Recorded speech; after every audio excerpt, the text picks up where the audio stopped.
Friendship review Walang daw. nag-tropa kami when we were in Barcelona eh. Matagal na. Kasi ginawa ko na siya before when she was starting as a model.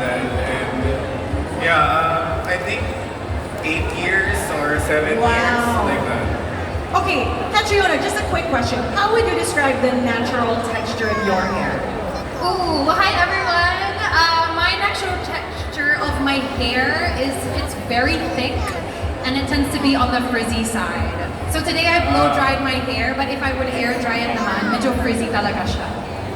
This has been sort of just very loosely air dried. Yeah, I can see your hair is really thick, right? So kaya ba ng Dyson Airstream ng super actually kakapot? perfect siya sa mga thick hair kasi Love it. ayun yung problem ng mga thick hair. Everyday, di nila nauubusan na sila ng oras sa Yes. pagtuyo pa lang ng buhok. Yes, So, really. magkukulat na sila ng buhok, late na sila, pagod na yung braso nila. So, with this, sobrang bilis. Tuyo na yung buhok mo, na style mo na, you're good to go.